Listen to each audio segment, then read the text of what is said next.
A graça e a paz do Senhor Jesus Cristo, meus queridos irmãos.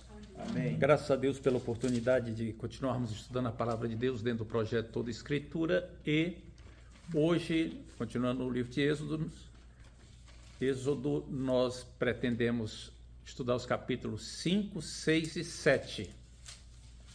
5, 6 e 7 de Êxodo será uma porção maior das Escrituras, com o tema o conflito cósmico prefigurado.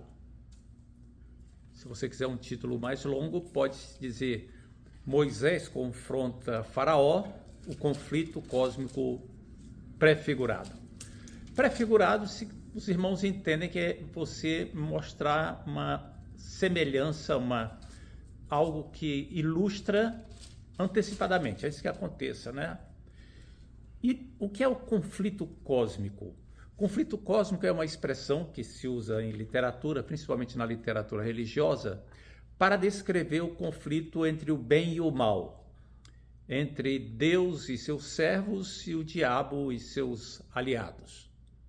Não é uma luta entre equivalentes, não é uma guerra entre iguais.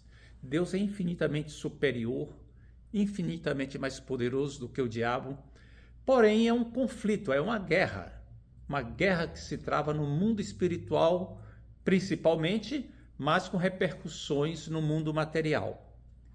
Apesar de Deus ser tremendamente mais poderoso, ele escolheu não vencer pela força do seu poder, e sim vencer pela força do bem. Essa que é a grande questão. Deus escolheu a vitória sobre as forças do mal não pelo seu poder absoluto. Ele poderia já ter jogado o diabo e seus anjos no inferno, mas ele escolheu fazer com que a vitória acontecesse pela força do amor, pela força do bem. E aí a grande derrota de Satanás. E nenhuma outra passagem das Escrituras, talvez, ilustra tão bem esse conflito quanto os capítulos de 5 a 14 de Êxodo. Nós vemos ali na luta entre os hebreus liderados por Moisés e os egípcios liderados por Faraó, uma ilustração desse grande conflito cósmico, que só vai ser mais perfeitamente esclarecido lá no livro de Apocalipse. Lá no livro de Apocalipse é que ele vai ter o seu desfecho completo. Mas a gente vai vendo aqui, uau, como isso lembra a história da salvação, o grande conflito entre Deus e as forças do mal. Então vamos começar lendo os versículos 1 e 2 de Êxodo capítulo 5. Capítulo 5, versículos 1 e 2. Depois foram Moisés e Arão e disseram a Faraó: Assim diz o Senhor, Deus de Israel: Deixa o meu povo ir, para que me celebre uma festa no deserto. Respondeu Faraó: Quem é o Senhor, para que eu lhe ouça a voz e deixe ir a Israel? Não conheço o Senhor, tampouco deixarei ir a Israel. E aqui a gente para pensar algumas coisas. Essa expressão, assim diz fulano de tal, é uma expressão que aparece em vários documentos egípcios, nos textos egípcios antigos que foram encontrados. Aparece essa expressão, assim diz Faraó, para manifestar a vontade de Faraó acerca de algum assunto. Quando Faraó escuta alguém dizer para ele, assim diz o Senhor, isso soa para Faraó como um desafio incrível. Vem cá, eu é que sou o manda-chuva aqui. Faraó era tido como um deus no Egito, alguém que tinha capacidade de influenciar o clima. Então ele agora vai ter que obedecer a um Deus que ele não conhece, que ele nunca ouviu falar. E aí, quando Moisés fala essa expressão para ele está sendo ousado demais. Como quem diz assim, Faraó, não é você que manda. Existe alguém que manda mais do que você. Esse debate entre Deus e o seu enviado Moisés e Faraó é que vai aparecer ao longo desses 9 capítulos que nós vamos ver. A expressão de Faraó, não conheço o Senhor, tampouco deixarei ir a Israel, pode ser entendida de duas maneiras diferentes. Quando ele diz que não sei quem é o Senhor, não conheço o Senhor. A primeira maneira, é claro, é uma maneira de arrogância, uma provocação. Não sei nem quem, por que eu vou obedecer o Senhor? É uma provocação que se faz, tipo assim, não conheço, não sei nem quem é. Ou seja, mesmo que conhecesse, estava dizendo assim, não estou ligando para o que ele fala. Essa é uma maneira como muita gente interpreta. Porém, não é o que parece mais sensato. O mais sensato é a segunda maneira, que é uma expressão justa de ignorância. O Senhor, ou Yahweh, era o Deus de um povo estrangeiro que era escravo do Egito. Por que Faraó iria saber o nome dos deuses dos escravos? Ele não teria que saber nada disso. Basta a gente lembrar duas coisas. Primeiro, que o faraó anterior a esse nem sabia quem era José, não conhecia nem José. Então, como é que ia saber o nome do Senhor? Além disso, o próprio Moisés parece que tinha dúvidas sobre como era o nome do Senhor. Então, talvez Faraó fosse inocentemente ignorante. Porém, inocente ou não, ele agora iria conhecer quem era o Senhor. Né? Muito bem. Quando ele diz que não deixarei ir a Israel, ele, ao longo do capítulo, ele faz 3 acusações contra Moisés e os hebreus. Primeiro, ele diz que aquela conversa de Moisés e Arão eram para distrair o povo do trabalho. Por isso, ele ia aumentar a carga de trabalho do povo. Segundo, ele acusa em 2 versículos, nos versículos 6 e 17, o povo de ser preguiçoso. Vocês estão inventando isso aí por preguiça. E terceiro, ele diz que Moisés estava usando uma mentira ao falar que a divindade tinha falado com ele. Ou seja, ele agora usou de todos os argumentos.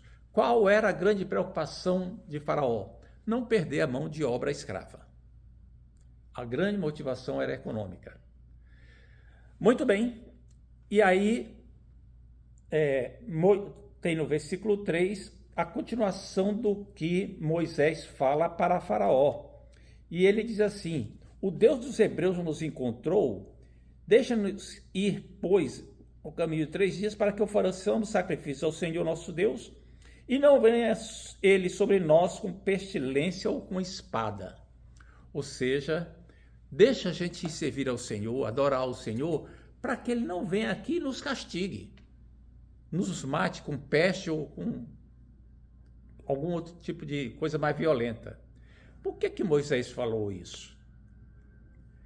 Parece que ele tinha ficado bem traumatizado com a experiência de Deus o encontrar no caminho e o punir pela desobediência. Não, Deus mandou, é melhor obedecer para que não venha a punição do Senhor.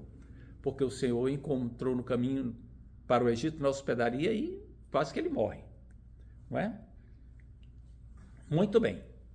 Aí chegamos nos capítulos 4 a 9, versículos 4 a 9, e a gente vê que aí o que Faraó faz é piorar a situação dos hebreus. Ele manda com que os superintendentes, que eram os funcionários egípcios que supervisionavam os escravos, falarem para os capatazes, que eram os israelitas, eram os hebreus que ajudavam os egípcios nessas tarefas, a dizer o seguinte: vocês agora, para acabar com essa preguiça, não vão mais receber palha para misturar com a lama para fazer o tijolo. Vocês mesmos vão ter que providenciar a palha. Um detalhe, vão ter que manter a mesma cota diária de tijolos. E aí foi um uê, né? Um uê muito grande. Os capatazes reclamaram disso daí, mas não teve jeito. E o que Faraó estava fazendo aqui, além de punir o povo, era uma maneira de jogar o povo contra Moisés. A carga de trabalho de vocês está aumentando, porque esse Moisés chegou aqui querendo que libertasse vocês. Vocês vão sentir saudade do tempo que eram escravos que recebiam palha. Olha que manobra maligna aí. Não é? Para que essa palha? Para que se via a palha? Naquela época, os tijolos não eram cozidos, não iam para o forno. Era simplesmente pegava a lama do Nilo, botava em formas de madeira e colocava para secar. E a palha, ela picada e misturada com a lama, ela, com o tempo ela era absorvida pelo barro daquela lama lá, e as enzimas que havia naquilo ali faziam com que o barro ficasse mais flexível, evitando que o tijolo quebrasse com facilidade. O tijolo não ficava tão quebradiço. Botava lá na forma para ficar secando. A palha também ajudava o tijolo a não grudar na madeira do molde, e era isso que era importante. Agora os israelitas iam ter que ir atrás de palha no campo. E não tinha palha para colher, tinha só o restolho, só aquela palha que tinha sobrado lá, que a Bíblia chama de restolho. Muito bem. Aí chegamos no capítulo 5, versículos 10 a 19, a gente vê que os capatazes são açoitados e vão reclamar com o faraó. Por que eles são açoitados? Olha que coisa. A carga de trabalho do povo aumentou, não receberam palha, e aí os capatazes tinham que exigir isso deles. Como eles não estavam correspondendo, os superintendentes açoitavam os capatazes, para que os capatazes açoitassem o povo, cobrassem mais do povo. Então é uma manobra muito maligna. Os nazistas faziam muito isso durante a ocupação nazista nos países ocupados. Eles, principalmente na Polônia, onde eles formavam guetos, e as pessoas tinham que morar cercadas em determinados lugares, e eles escalavam determinados judeus para serem ajudantes deles nazistas. Se não quisesse ajudar, iam ser executados logo. O que é que esses camaradas tinham que fazer? Eles tinham que escolher quem ia receber ração, quem não ia receber ração, quem ia trabalhar numa coisa, quem ia trabalhar na outra, e até quem era a família que ia ser poupada de ir para o campo de extermínio. Com o tempo, depois da guerra, muitos desses judeus que trabalharam nisso acabaram se matando de desgosto pelo trabalho que fizeram. Mas são coisas que as forças opressoras do mal costumam fazer contra as pessoas. E aí os capatazes foram reclamar com Faraó, que a culpa das coisas estarem piorando, a produção ter caído, era dos próprios egípcios, que não estavam trazendo palha, que ele liberasse para trazer palha. O Faraó disse que não e mandou eles voltarem para o trabalho. Quando eles saíram do palácio de Faraó, quem eles encontrou lá de fora? Moisés e Arão. E aí eles vão e brigam com Moisés e Arão. Diz: olha, o Senhor julgue entre vocês, porque nós estamos aqui sofrendo por causa de vocês, e agora vocês entregaram uma espada na mão de quem está querendo matar a gente. Aquela manobra de Faraó estava dando certo. A opressão estava jogando as pessoas contra Moisés. Né? E eles usam uma expressão muito interessante no versículo 21, né? Diz assim: nos fizestes odiosos aos olhos de Faraó. No hebraico vocês nos fizeram um fedor. Vocês nos fizeram um fedor. Literalmente vocês fizeram com que a gente cheirasse mal, que o nosso cheiro se tornasse execrável. Ou seja, não é que eles não tenham passado desodorante, é que essa é uma expressão idiomática para dizer que as pessoas tinham se tornado mal vistas, mal queridas diante de outras, não é? A lição que a gente vê aqui, a gente pode perceber duas lições nessa situação toda, do que está acontecendo. A primeira é que Faraó está agindo como o líder de um sistema antideus, um sistema opressor que vai querendo se opor àquilo que Deus quer, o plano do Senhor. Jesus Cristo, quando veio ao mundo, o apóstolo João, escrevendo lá no capítulo 1 da carta dele, diz assim, que ele veio para o que era seu, o mundo, mas os seus, os judeus, não reconheceram.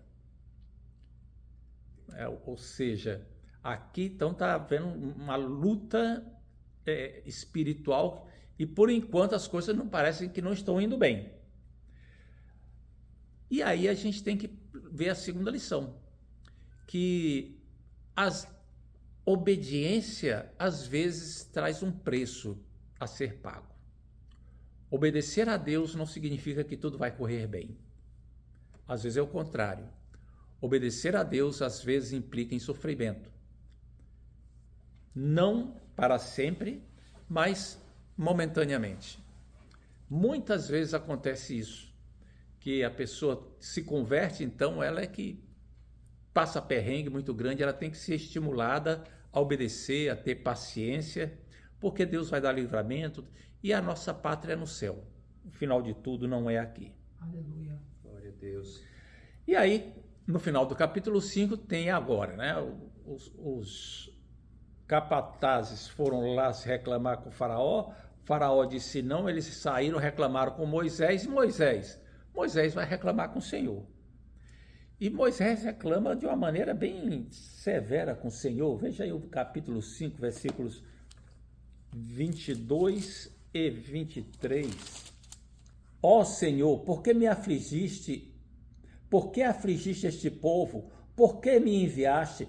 Pois desde que eu me apresentei a Faraó para falar em teu nome, ele tem maltratado este povo, e tu de nenhuma sorte livraste teu povo. Desde que o Senhor me mandou para falar com o Faraó, as coisas só têm piorado, e o Senhor não fez nada até agora. Uau! Aqui aparece pela primeira vez na Bíblia alguém, um servo do Senhor, falando para Deus com toda a franqueza, com todo o coração aberto. E você vê o que é que Deus respondeu para ele, no versículo 6. Disse o Senhor a Moisés, agora verás o que hei de fazer a Faraó, etc. Deus não repreendeu Moisés. Mas falar assim a Deus não é desrespeito, não? Não. Ser franco para com Deus não é desrespeito. Apresentar a sua mágoa a Deus, a sua tristeza, a sua incompreensão, não é errado, não é pecado. Foi isso que Moisés fez aqui. E é isso que ele faz ao longo do Pentateuco inteiro. Várias vezes no Pentateuco, Moisés reclama com Deus assim. E aí a gente fica pensando assim, vem cá, mas quando o povo reclama é punido, e quando Moisés reclama não é. Por quê? É diferente. Quando o povo reclama, ele não reclama para Deus, ele reclama de Deus. Ele fala mal de Deus. Quando Moisés reclama, ele fala ao Senhor, ele não fala pelas costas, dizendo, Deus fez isso com a gente. Não. Ele coloca a reivindicação dele para o Senhor. Deus, eu não estou entendendo. Ele faz a mesma coisa que Jó fazia. Jó estava num sofrimento incrível, dizendo, olha, Senhor, eu sei que o Senhor é justo. Tudo que o Senhor faz é bom. Eu sei que o Senhor castiga o pecado, mas eu não pequei para estar merecendo isso. Então o Senhor está sendo injusto comigo. Qual é? Como é que explica isso? E Deus não brigou com Jó por causa disso. Deus não repreendeu por isso. Apenas assim, Jó, deixa eu perguntar umas coisas para você, para ver se você tem capacidade de compreender alguma coisa. Se você me responder o que eu vou perguntar, eu te explico. Jó não teve capacidade. E aqui tem uma lição para nós. Murmurar é pecado, mas falar com Deus não é murmuração. É abrir o coração. Amém? Amém. Muito bem. Aí nós chegamos no capítulo 6, versículos 1 a 8, Deus relembra a aliança dele com os patriarcas. E aqui tem uma coisa muito bonita. Ele diz assim no versículo 1 a 8, eu vou ler apenas até alguns versículos. Primeiro, disse o Senhor a Moisés, agora verás o que hei de fazer a Faraó, pois por mão poderosa os deixará ir, e por mão poderosa os lançarei fora da terra. 2. Falou mais Deus a Moisés e lhe disse, eu sou o Senhor. Eu apareci a Abraão, a Isaque e a Jacó como Deus Todo-Poderoso, El Shaddai. Mas pelo meu nome, o Senhor, não lhes fui conhecido. Também estabeleci com ele minha aliança com eles, para lhes dar a terra de Canaã, a terra em que habitavam como peregrinos. E aí Deus continua falando, mostrando que ele vai agora tirar o povo do Egito por causa da aliança que fez com os patriarcas. Eu farei isso com mão poderosa, eu sou o Deus Todo-Poderoso que apareceu para eles. O nome da aliança que eu te revelei, Moisés, Yahweh, eles não tinham noção de que esse nome era tão significativo. O nome do Senhor já era conhecido lá desde Gênesis 4. Mas eles não tinham a noção de que ele era tão significativo em termos da aliança, como Moisés percebia agora. É por causa dessa aliança que eu vou libertar o povo e levar o povo para a terra que eu prometi para eles, para os patriarcas. E ele diz lá no versículo 6, portanto, diz aos filhos de Israel, eu sou o Senhor, vos tirarei de debaixo das cargas do Egito e vos livrarei da sua servidão e vos resgatarei com o braço estendido e com grandes manifestações de julgamento. E aqui tem algumas coisas interessantes. Deus diz aqui que ele vai tirar de debaixo das cargas do Egito, livrar da servidão e vos resgatarei. O verbo resgatar é o verbo que se liga com a palavra Goel, que é o resgatador do Antigo Testamento. Se você lembrar quem era a figura do resgatador, quando uma pessoa estava com uma dívida muito grande que não podia pagar, um parente podia resgatar aquela dívida para ele, era o resgatador. Quando alguém da família era vítima de um assassinato, alguém, o Goel, tinha o direito e a obrigação de ir atrás do criminoso. O resgatador era alguém que casava com a viúva de um irmão falecido para poder gerar descendência para o irmão falecido. Esse resgatador é uma figura importantíssima, porque fala da remissão, do resgate, e é um termo que é empregado na história da salvação também com respeito a Jesus Cristo, como o nosso grande resgatador, não é? Que com seu sangue nos resgatou de nossos pecados, nos comprou para Deus. Aí no versículo 9 nós encontramos o desânimo dos hebreus. Olha só o que é que o sofrimento causou. Desse modo falou Moisés aos filhos de Israel, mas eles não atenderam a Moisés. Moisés foi e falou para o povo tudo quanto Deus mandou, mas eles não atenderam. Por quê? Por causa da ânsia de espírito e da dura escravidão. O sofrimento era tão grande que agora tinha corroído a capacidade do povo crer. Tinha desanimado as pessoas de crerem. O sofrimento era grande demais. Você imagina o que é isso? Um sofrimento que a pessoa entra num estado de depressão espiritual. Ela não podia entrar em depressão física porque tinha que trabalhar. Senão morria. Mas estava sem capacidade de crer. Era esse o estado do povo. E aí, veja no que é que tem no versículo 12. Eis que os filhos de Israel não me têm ouvido. Como, pois, me ouvirá Faraó? É isso que o Moisés falou para Deus. Deus, eu vim para cá, tudo bem, eu achei que ia dar certo, fui lá e só está dando tudo errado. Não tem nada dando certo. E o pior de tudo, o povo não acreditou. E se o povo não me ouviu, por que Faraó vai me escutar? Não tive nada de bem de sucesso até agora. Moisés também estava começando a chegar no fundo do poço, né? Aí chega no versículo 13, no entanto, tem assim: não obstante, falou o Senhor a Moisés e Arão e lhes deu mandamentos para os filhos de Israel e para Faraó, rei do Egito, a fim de que tirasse os filhos de Israel da terra do Egito. Ou seja, Deus escutou o que Moisés falou, tal. E ninguém me escutou e eu ainda sou ruim de falar e tal. Deus escutou. Muito bem, Moisés. Agora vai lá, fala com os anciãos, prepara o povo e vai falar com o faraó. Deus é bom de escutar, né? Deus é bom de escutar. Mas ele só reage quando tem algo que é significativo. Eu sei que você está com mimimi, Moisés, mas você não chegou no ponto de precisar de consolação ainda não. Sabe? Deus, às vezes, ele atende às necessidades das pessoas, ele reconhece a debilidade, ele reconhece a fraqueza, mas ele não trata com mimimi, não, sabe?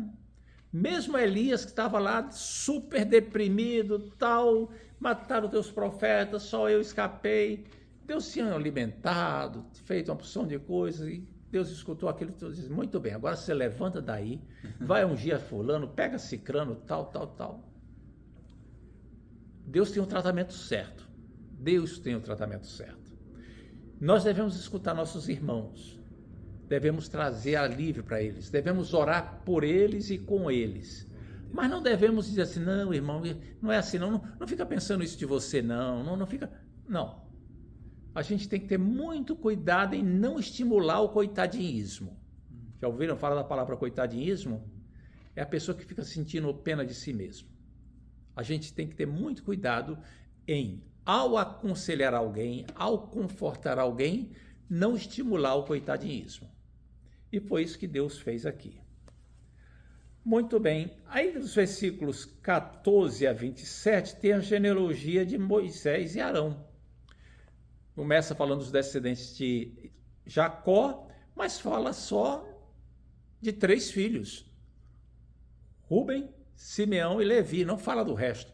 Por quê? O grande interesse aqui, o grande foco é mostrar qual é o parentesco de Abraão e de Arão e Moisés. E é interessante a gente observar lá no versículo 6 a 27, no versículo 20, diz assim, Arão tomou por mulher a Joquebede, sua tia. Ou seja, ele era casado com a tia. E Moisés, então, era filho do Arão e Joquebede. E é interessante que quando chegou mais adiante na lei, a lei de Moisés, a lei do Senhor, proibiu esse tipo de relacionamento. Passou a ser proibido o casamento com uma tia de primeiro grau. Aí chegamos no capítulo 7, quando nós lemos que Deus diz para Moisés, disse o Senhor a Moisés, vê que te constituí como Deus sobre Faraó e Arão teu irmão será teu profeta. Ou seja, Deus colocou agora Moisés na situação de um soberano espiritual absoluto sobre Faraó. Faraó era o rei do Egito, era o Deus e tal, mas agora Moisés foi colocado por Deus numa condição de que ele tinha uma superioridade espiritual inigualável diante de Faraó. Porém, essa era uma autoridade delegada. O que é que significa isso? Ela só podia ser exercida no interesse daquilo que Deus tinha determinado. Não era para Moisés fazer o que quisesse, nem falar o que quisesse. Era uma autoridade delegada com um propósito específico. Isso aqui é importante nós entendermos. Toda essa autoridade de Moisés, que era uma autoridade tremenda, era para uma determinada finalidade. Era uma autoridade tão grande que ele falava e as coisas aconteciam. Ele falava novamente e deixava de acontecer. Porém, era tudo no interesse daquilo que era o propósito de Deus. Não era de acordo com a sua própria cabeça, nem de sua própria vontade. E aqui a gente tem que lembrar que os crentes também, os cristãos também receberam autoridade espiritual sobre demônios, sobre enfermidades, sobre forças do mal, sobre circunstâncias. Temos autoridade espiritual tremenda. Porém, é também uma autoridade delegada. Jesus disse assim, em meu nome farão essas coisas. Essa autoridade significa então que nós a exercemos no nome de Jesus. O que é que quer dizer isso? Se Jesus estivesse aqui, ele iria fazer isso. Como ele não está aqui fisicamente, então eu vou fazer. Não é para fazermos o que quisermos. Não é para a autoridade, para nós termos direito absoluto de qualquer coisa, daquilo que quiser. Não é um cheque em branco, como algumas pessoas ensinam. Completamente errado. É uma autoridade delegada. É para atender ao interesse do nome de Jesus. O nome de Jesus não é um cheque em branco. O nome de Jesus quer dizer, eu estou representando Jesus no interesse dele. E é por isso que muitas orações em nome de Jesus não são atendidas. Porque são orações que usam o nome de Jesus, mas não no interesse de Jesus. E Deus não tem obrigação nenhuma, não tem compromisso com esse tipo de oração. Ele tem compromisso com o filho dele, com o nome do filho dele, de acordo com aquilo que é o propósito dele. Dá para entender isso, irmãos? Muito bem. Aí chega no versículos 2 a 5, Deus vai e anuncia para Moisés o futuro imediato. O que é que vai acontecer agora por diante? Ele diz assim, eu endurecerei o coração de Faraó e multiplicarei na terra dos Egito os meus sinais e as minhas maravilhas. Faraó não vos ouvirá, e eu porei a mão sobre o Egito e farei sair as minhas hostes, o meu povo, os filhos de Israel da terra do Egito, com grandes manifestações de julgamento. Saberão os egípcios que eu sou o Senhor, quando estender eu a mão sobre o Egito e tirar do meio deles os filhos de Israel. Aqui então aparece Deus dizendo claramente que haverá oposição, mas agora já chegou a hora da oposição ser vencida e eu manifestar a minha glória. Nos versículos 8 a 12, Moisés e Arão fazem o primeiro sinal diante de Faraó. Eles pedem audiência, chegam lá diante do Faraó e dizem, assim diz o Senhor, deixa o meu povo ir. E Faraó faz um pedido muito estranho quando eles dizem isso. Veja aí, versículo 10. Então Moisés e Arão se chegaram a Faraó e fizeram como o Senhor lhes tinha ordenado. Lançou Arão o seu bordão diante de Faraó e diante dos seus oficiais, e ele se tornou em serpente. E aí o que é que aconteceu em seguida? O Faraó mandou chamar os magos do Egito. E os magos do Egito pegaram bordões também e transformaram aqueles bordões, se transformaram em serpentes. É interessante que a palavra usada para serpente aqui é uma palavra que geralmente não é usada não é traduzida por serpente. Ela é traduzida por algo muito maior, às vezes um crocodilo, às vezes um monstro marinho. Então foi uma serpente, não foi uma cobrinha não, foi alguma coisa bem pavorosa que apareceu lá. E os magos do Egito fizeram a mesma coisa, só que aconteceu então que começou a haver uma perseguição ali. Note que o pedido de Faraó foi o seguinte: que sinal vocês vão me dar para que eu possa acreditar em vocês? Aquilo lá aconteceu a pedido de Faraó. Ele que pediu para ver um sinal. E aí a serpente que tinha sido da vara de Arão engoliu as outras serpentes lá dos magos do Egito. E aquilo ali foi um espanto muito grande. Porque primeiro que eram várias. E uma só saiu engolindo todas. E além disso mostrou o poder que estava por trás do ministério de Moisés e Arão, que os magos não conheciam. Faraó nunca tinha ouvido falar. Era alguma coisa poderosa demais. Eles não conheciam aquilo ali. E aí o simbolismo implícito nisso daí é que os israelitas agora iriam triunfar sobre o Egito. O Deus de Israel é que ia triunfar sobre os deuses do Egito.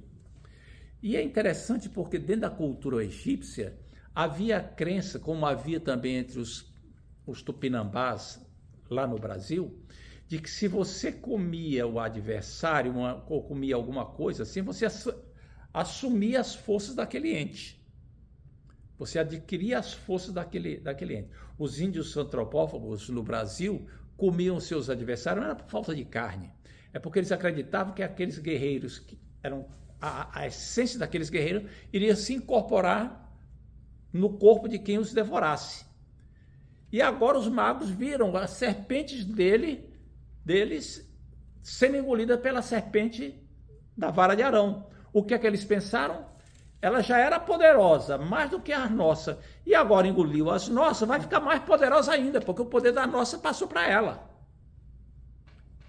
E quem é que ia deter essa serpente aí? Quem é que ia conseguir dominar essa serpente? Arão simplesmente pegou, estendeu a mão, tomou e se transformou no cajado de novo.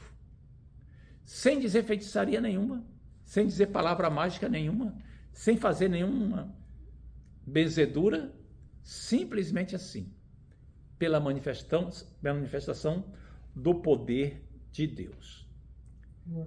Ali começou a ficar claro que a estrutura do reinado de Faraó estava sendo balançada.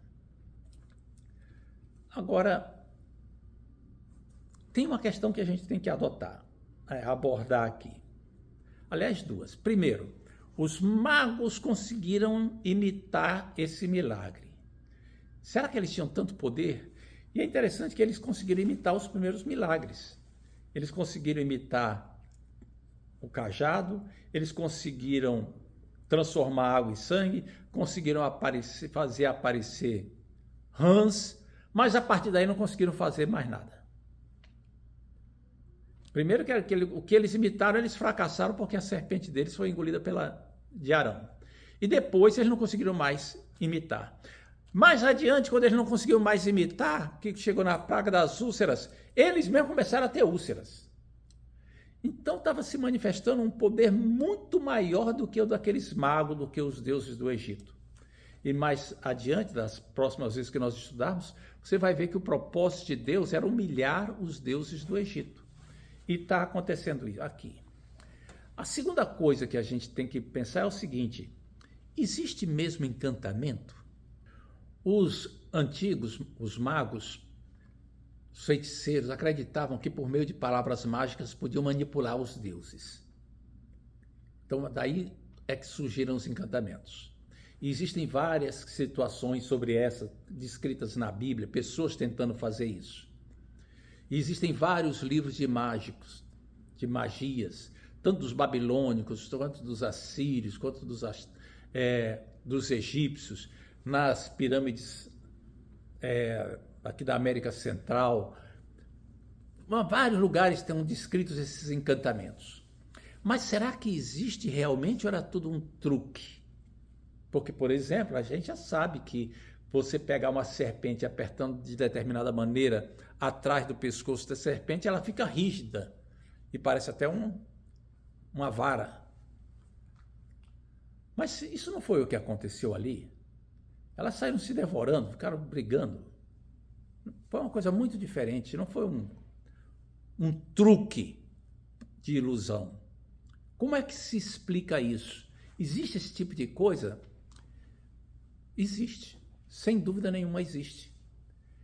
É interessante que alguns estudiosos ficam tentando negar a existência de milagres das entidades do mal. Não só quem pode fazer milagre é Deus. Não é isso que a Bíblia diz. Existem os milagres da maldade. Quem pensa assim, por exemplo, tem que responder quando Jesus disse assim: saiam da minha presença que eu não vos conhecia. Mas, Senhor, nós expulsávamos demônio, em teu nome fizemos muitos milagres, mas eu nunca lhes conheci. Quer dizer, aqueles milagres não eram operados por mim. Era algum outro tipo de força que estava operando milagres, porque eu nunca conheci vocês.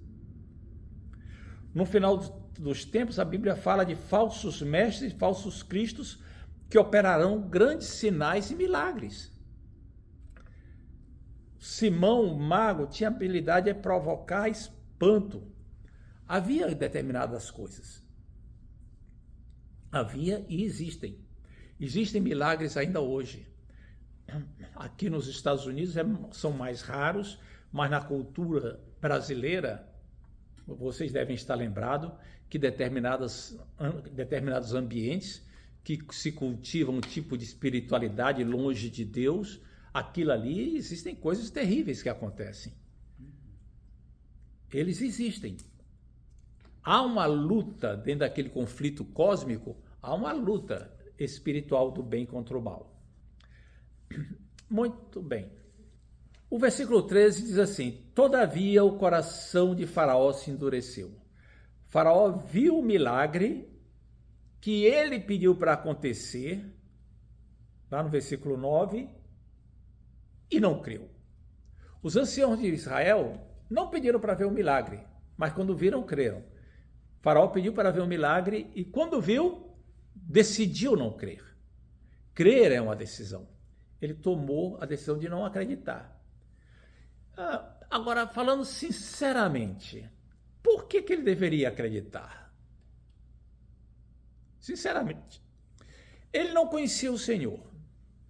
O milagre que Moisés tinha feito, os magos dele tinham conseguido reproduzir. Todo o prejuízo que ele teve foi perder alguns cajados. Mas isso não era nada demais. Por que agora ele deveria deixar o povo ir? Não era de se esperar que ele deixasse. Por isso é que nós vamos ter que avançar para ver como a história se desenrola nas cenas dos próximos capítulos. Amém? Antes de nós terminarmos, eu acho interessante nós recuperarmos algumas lições práticas aqui, algumas aplicações para a nossa vida. Primeira é que a obediência a Deus pode inicialmente trazer maior oposição. Pode trazer problemas, a obediência inicial a Deus. O cristão, principalmente o novo convertido, deve ser incentivado a perseverar diante das dificuldades, porque elas vão passar. Deus é fiel e o bem vai triunfar. Segunda lição, segunda aplicação, é a absoluta fidelidade de Deus à aliança. Tudo o que está acontecendo aqui, 450 anos, 480 anos depois de Abraão, ou seja, séculos e séculos, está aparecendo aqui só porque Deus fez uma aliança com Abraão. Deus é fiel às alianças. Ele começa dizendo assim, lá no capítulo 6, verso 6, eu sou o Senhor, sou Yahweh, e vos tirarei, e usa uma série de expressões para falar daquilo que ele vai fazer lá com Israel. Tudo isso por causa da aliança dele com Abraão, Isaac e Jacó. O crente tem uma aliança com Deus em Cristo. E eu fiquei pensando no sábado passado, quando estava pregando lá em Milford, que eu vi que tão poucas pessoas estavam com Bíblia para acompanhar a mensagem. Eu fiquei pensando, essas pessoas não conhecem os termos da aliança. Essas pessoas que não estão aí, que nem para a igreja trazem Bíblia, eles não estão sabendo o que é que Deus tem para eles. Não conhecem a herança que eles têm direito dentro da aliança. Terceira aplicação. É aquilo que eu falei, não é? Essas coisas todas que aconteceram aqui nesses capítulos de Gênesis vão acontecer, tem uma relação direta com a história da salvação. Olha os termos que Deus emprega quando fala com Moisés no capítulo 6, versículos 6 a 8. Eu, Senhor, e vos tirarei de debaixo da terra do Egito, vos livrarei da sua servidão, vos resgatarei, com o braço estendido. Versículo 7, tomar-vos-ei por meu povo. Versículo 8, vos levarei para a terra que jurei dar a Abraão, Isaque e Jacó. Eu sou o Senhor. Notaram esses verbos aí? Tirarei, livrarei, resgatarei, tomarei por meu povo, levarei. O que é que isso fala para nós? O que é que isso lembra para nós? Tirar e livrar fala da nossa libertação espiritual do pecado. Resgatarei fala da redenção em Cristo Jesus, que em seu sangue nos resgatou. Glória a Deus. Tomar-vos-ei para meu povo, fala da nossa aliança com o Senhor Jesus e a adoção por filhos. Somos agora povo seu, eleitos por ele. E vos levarei para a terra que prometi. Ou seja, é aquilo que Pedro chama da herança eterna que espera por nós. Glória a Jesus.